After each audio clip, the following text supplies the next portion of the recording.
dando la bienvenida.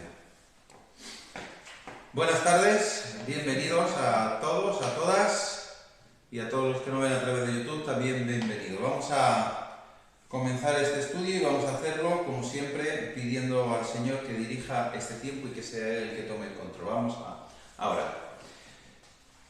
Padre bendito, queremos en esta tarde darte muchas gracias por tu cuidado, tu bendición, muchas gracias por tu amor, por tu misericordia y muchas gracias porque podemos estar de nuevo aquí, juntos, en comunión, para poder alabarte, glorificarte, bendecir tu nombre y poder también escudriñar y aprender de tu palabra.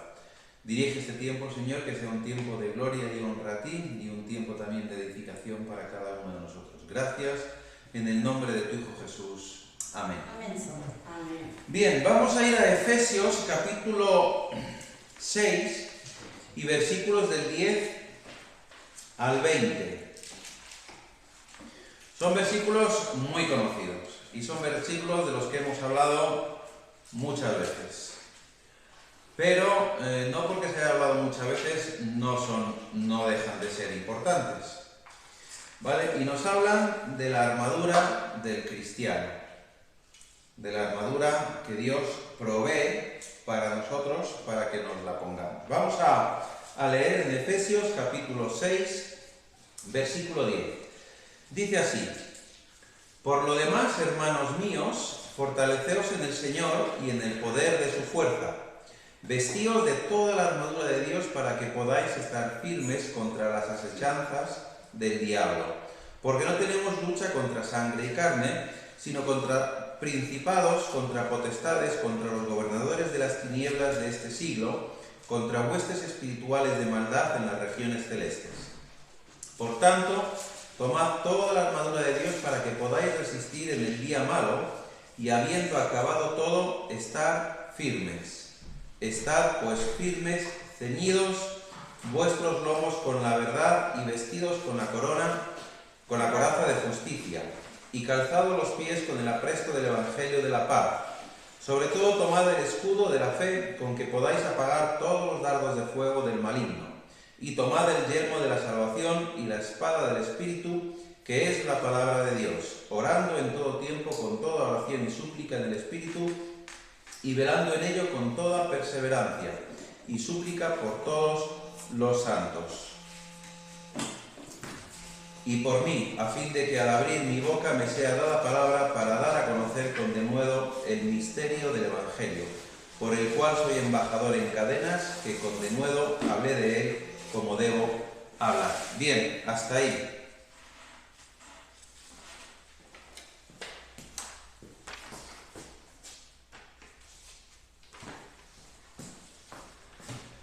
Bueno,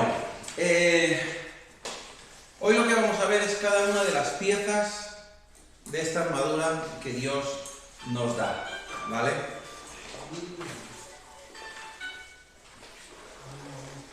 ¿Queréis vosotros también hojita? Voy a hacer que escribáis preguntas, pero no tengo mal bolígrafo. Vale, no pasa nada, yo tengo. ¿Sí? Yo tengo mi boli, te puedo dar el mío. Venga.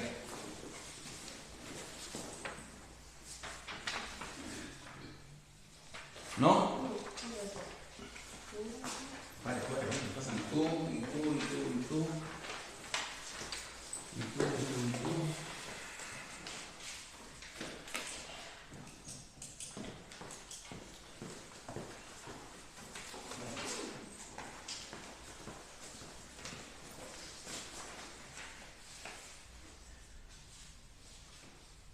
Decía que hoy vamos a ver cada una de las piezas que Dios nos da de esa armadura para resistir, como dice aquí Pablo, las asechanzas del enemigo y vivir una vida victoriosa en Cristo. Lo primero que tenemos que pensar y tenemos que decir es que desde dónde escribe Pablo esta carta a los Efesios.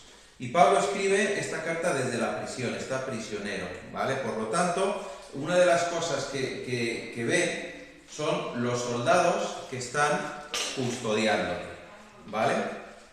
Por eso también nos dice aquí, por el cual soy embajador en cadenas, que con denuedo hablé de él como debo hablar. Y aquí en Efesios 6 lo que hace Pablo es enfatizar la necesidad de estar espiritualmente preparados para la batalla contra el mal, contra el maligno, contra los enemigos. Si os fijáis lo que nos dice en el versículo 12 de este capítulo, nos dice que la lucha que tenemos no es contra los que son semejantes a nosotros, ¿vale? No es una lucha contra mi vecino, contra mi amigo, contra mi hermano, contra mi padre, contra mi padre. Lo que nos está diciendo es porque no tenemos lucha contra sangre y carne, sino contra principados, contra potestades, contra los gobernadores de las tinieblas de este siglo, contra huestes espirituales de maldad en las regiones celestes.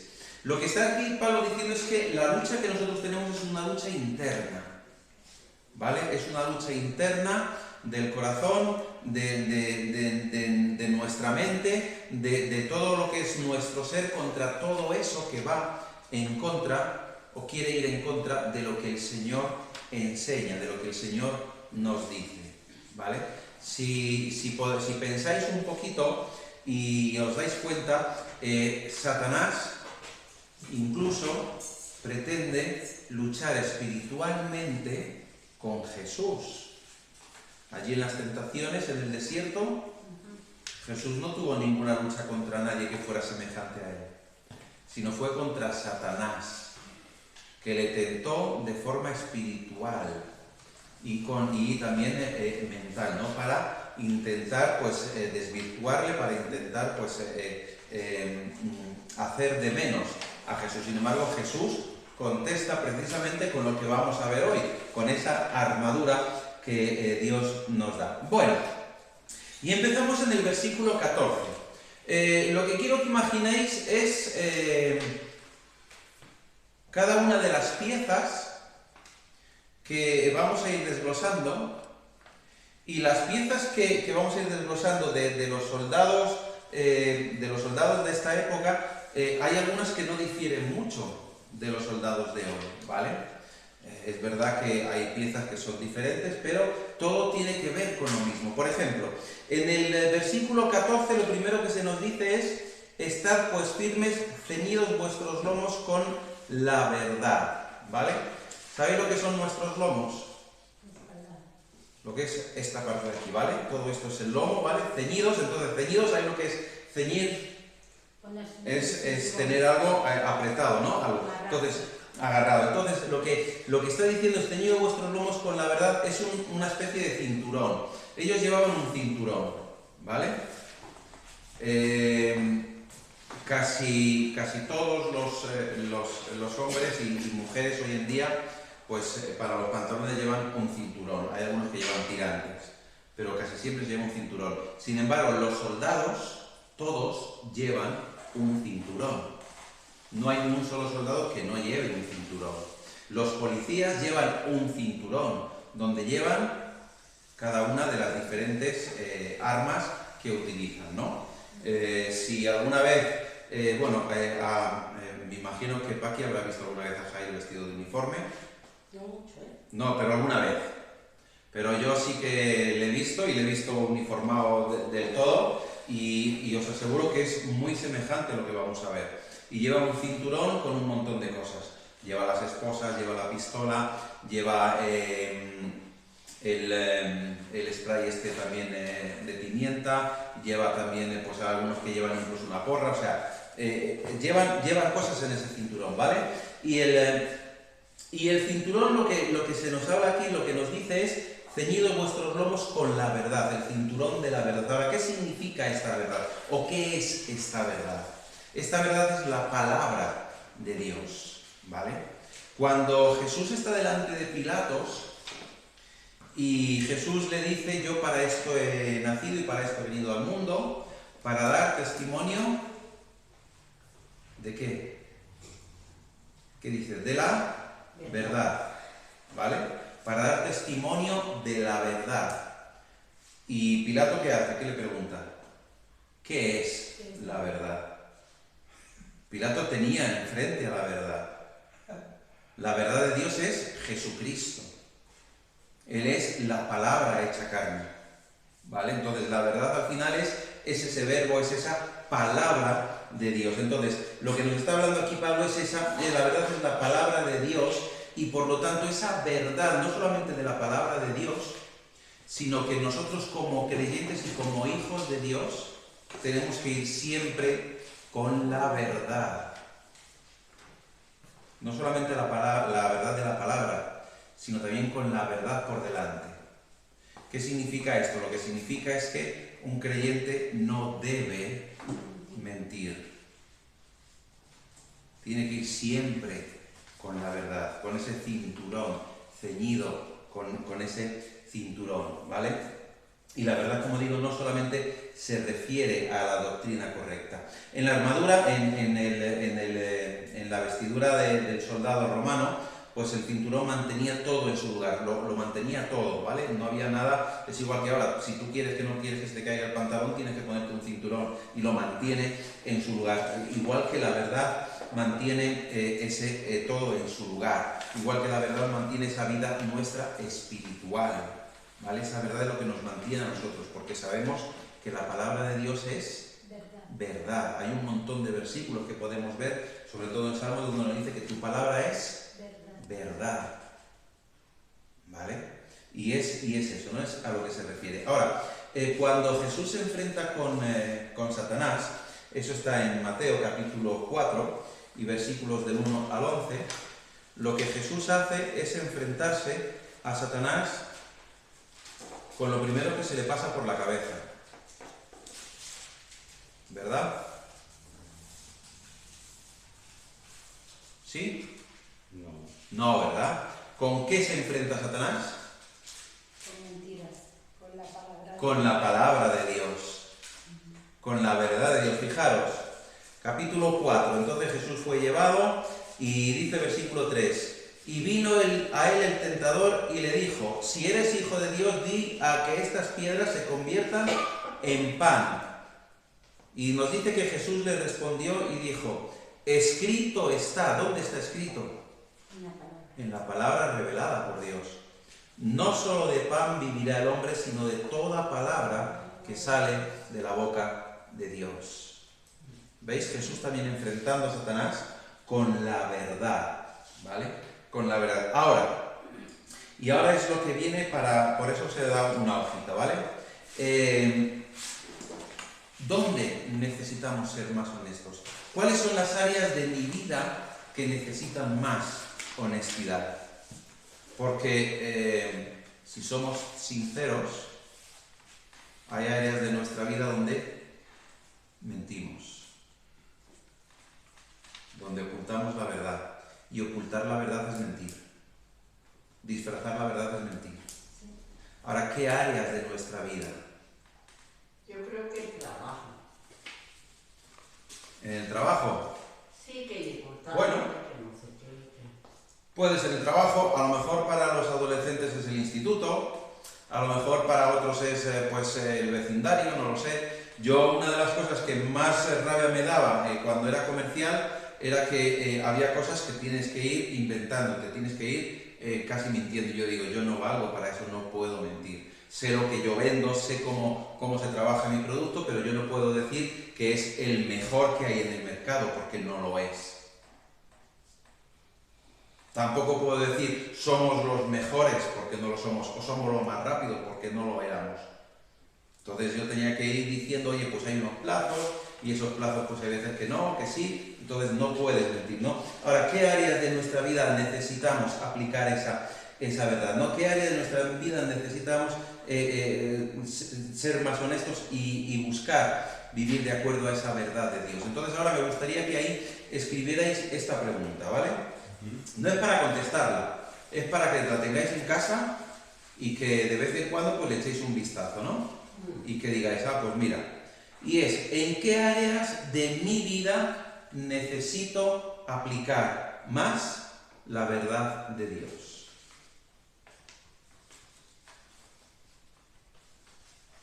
Los que los que nos veis por YouTube también podéis hacer lo mismo, ¿no? Escribir esa pregunta y iros contestándola pues dentro de una semana o mañana o esta noche cuando queráis, ¿no? ¿En qué áreas de mi vida necesito aplicar más la verdad de Dios? Seguimos en el versículo 14, y nos dice que tenemos que ceñir nuestros lomos con la verdad y que tenemos que vestirnos, dice, y vestidos con la coraza de la justicia. ¿Sabéis lo que es la coraza?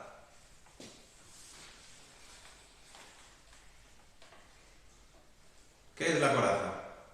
Lo que se llaman los samuráis. Hoy sería un chaleco antibalas, ¿vale?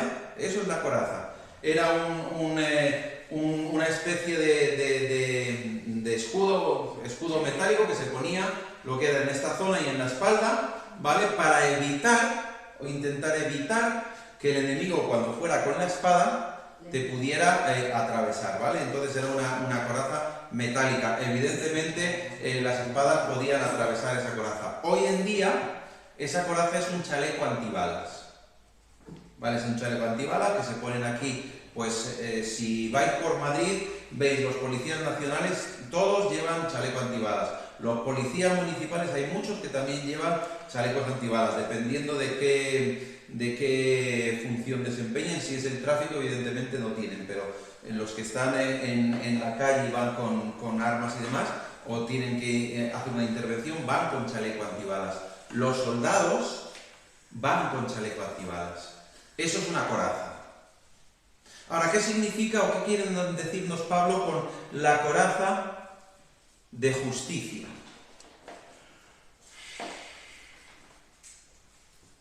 Pues es la justicia que Cristo nos da. Esa justicia que Cristo nos da. La coraza, como digo, protegía los órganos vitales del soldado. Y la justicia de Cristo lo que nos hace es protegernos ¿de qué? De las acusaciones del enemigo, ¿vale? Él está protegiéndonos de esas acusaciones para que esas acusaciones no tengan efecto en nosotros. ¿Os acordáis qué ocurrió con Job? Cuando Dios dice que reunió a todos sus hijos y que llegó allí Satanás y que le preguntó que de dónde venía y le dijo pues de rodear la tierra y andar por ella. ¿Y qué es lo que le dice? Le dice, ¿has visto a mi siervo Job? Que no hay otro como él. Varón, ¿cómo? Perfecto.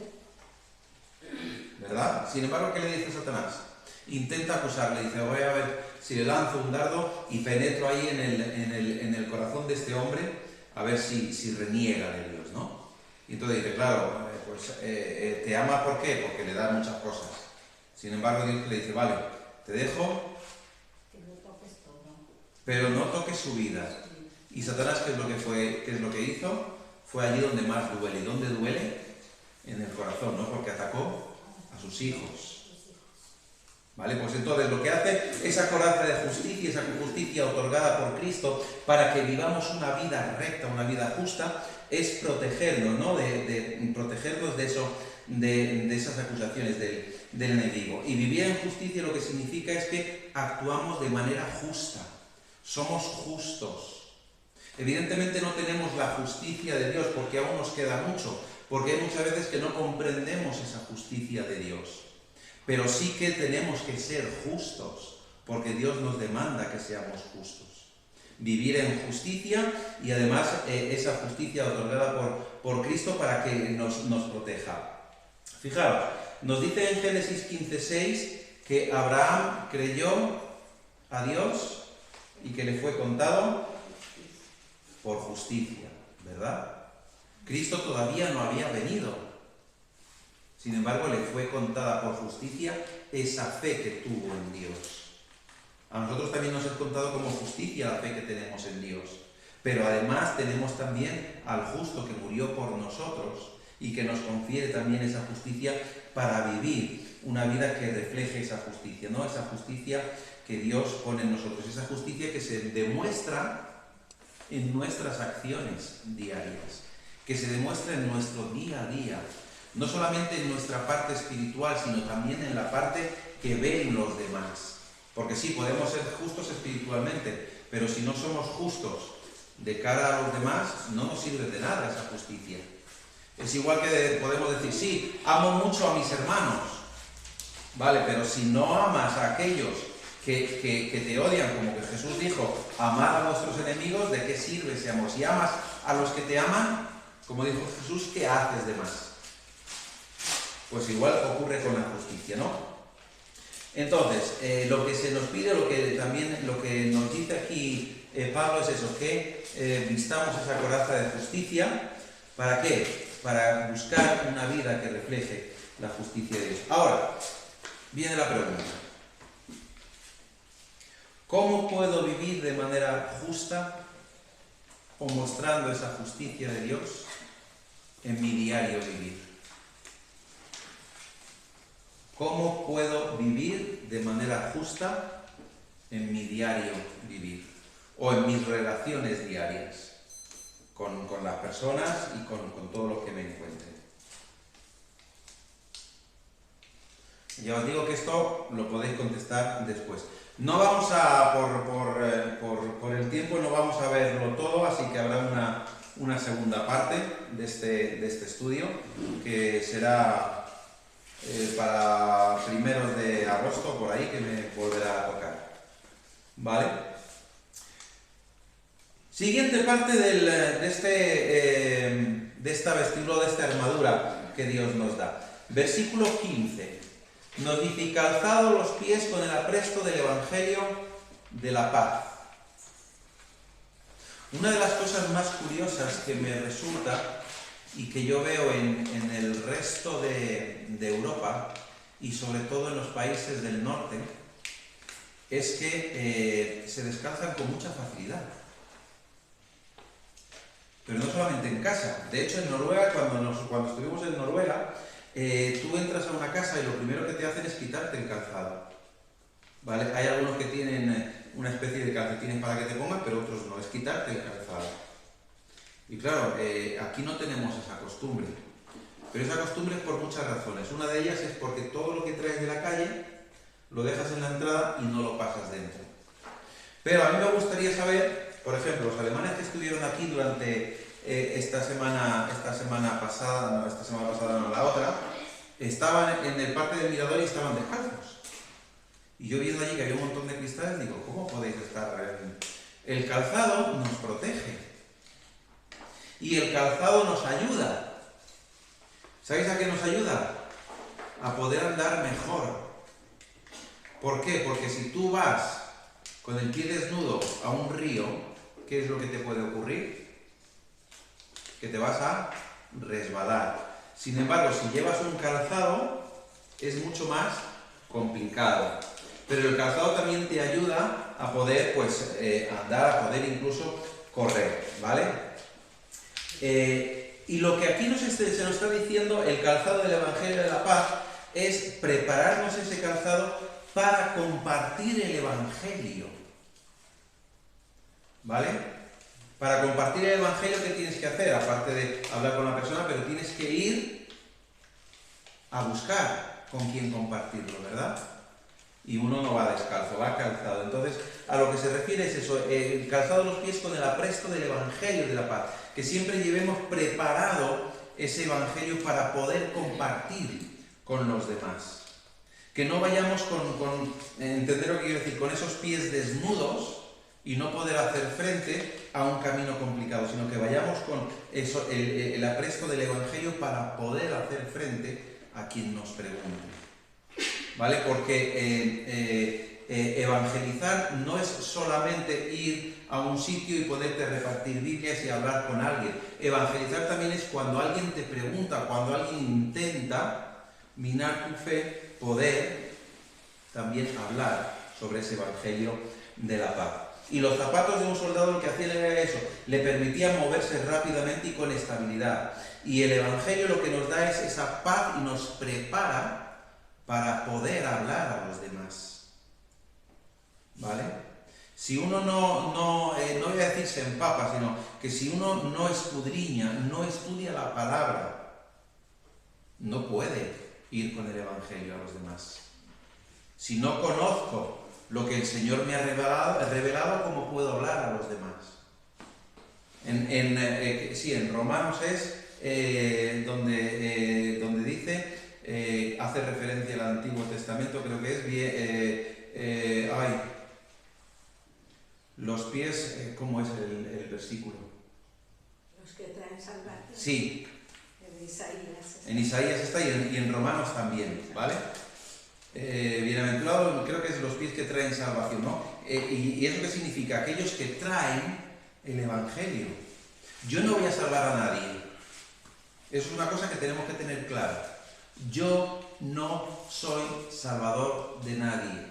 Yo no convierto a nadie, pero sí puedo compartir el Evangelio con otros para que conozcan a Jesús, para que conozcan a Dios y alcancen la salvación que Dios da. No que doy yo. No del Espíritu Santo. Y eso es lo que nos dice aquí Pablo, ¿no? Que estemos preparados con ese Evangelio de la paz, con ese Evangelio, no estar listos siempre para compartir el Evangelio. En Lucas capítulo 10 se nos habla precisamente, no hace falta que lo busquéis, del 1 al 12, se nos habla, nos dice el Señor que la mies a la verdad es mucha, más los obreros pocos, por tanto, rogad al Señor de la mies que envíe obreros a su mies.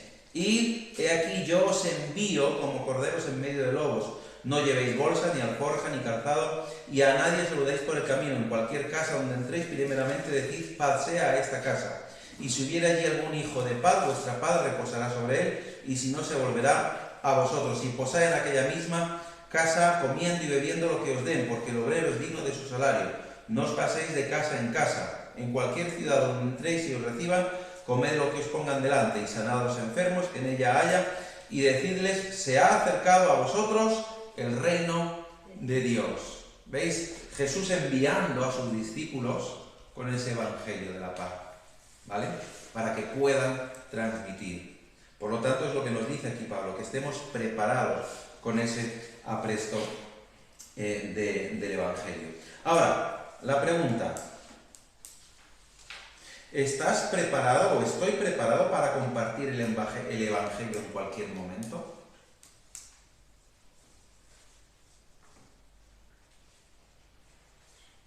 ¿Estoy preparado para compartir el evangelio en cualquier momento? Y cualquier momento es cualquier momento. No es un momento que yo preparo. No es el momento que yo decido hacerlo. El Señor pone los momentos, no soy yo. Y tengo que estar preparado. ¿Y lo estoy? ¿Estoy preparado? Vamos a ver en esta tarde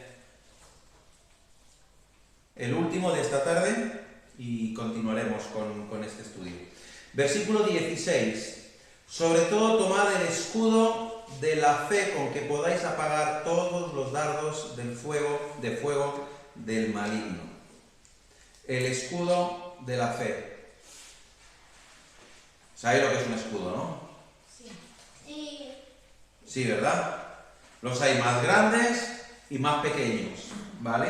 Una de las cosas que tenía el ejército espartano era una diferencia grande con el resto de los ejércitos, y es que el escudo que tenían servía para cubrir a 2 soldados.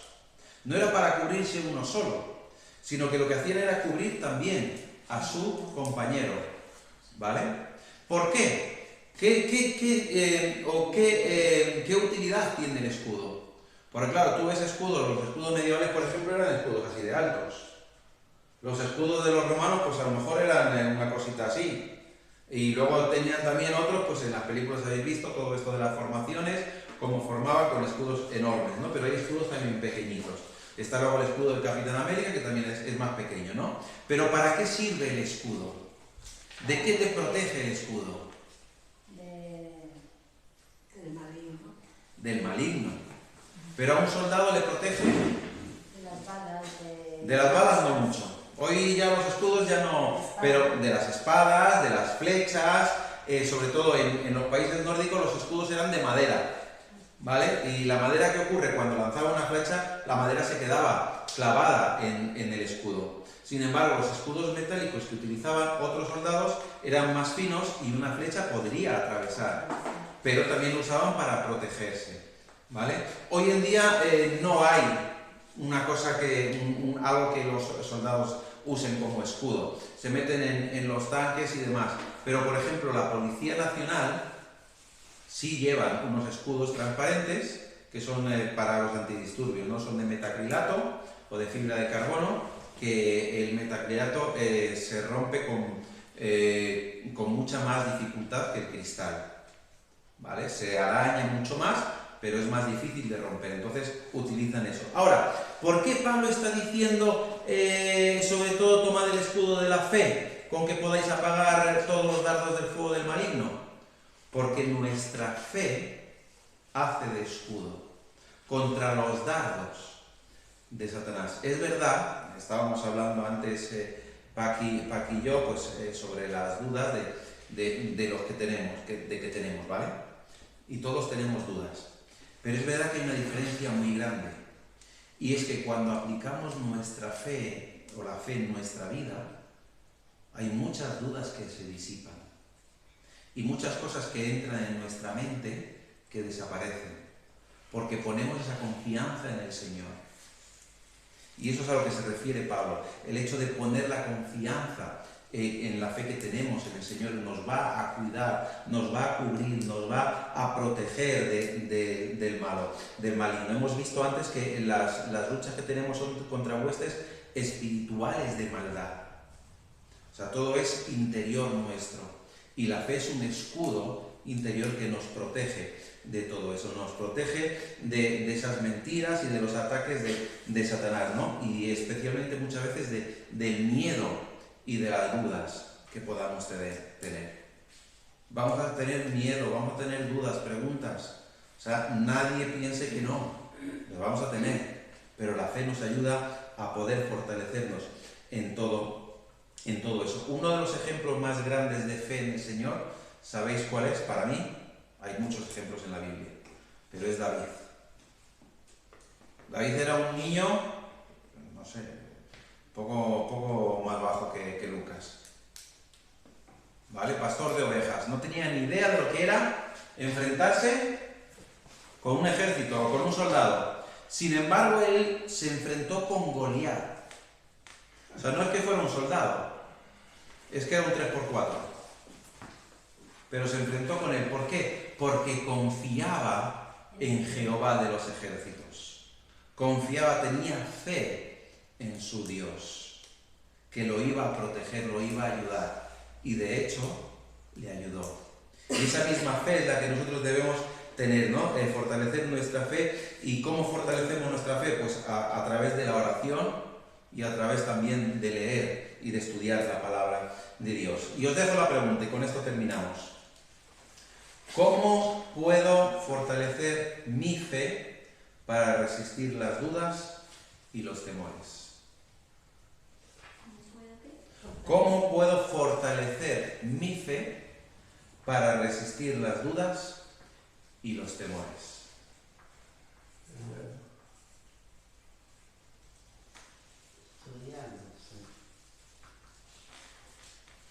Bien, pues lo dejamos aquí, y el próximo estudio que me toque seguiremos con el yelmo de la salvación y con todo lo que nos queda, la espada del Espíritu y la oración. Bueno, pues entonces hasta aquí el estudio de esta tarde, la primera parte del estudio, porque como digo es un estudio que es largo.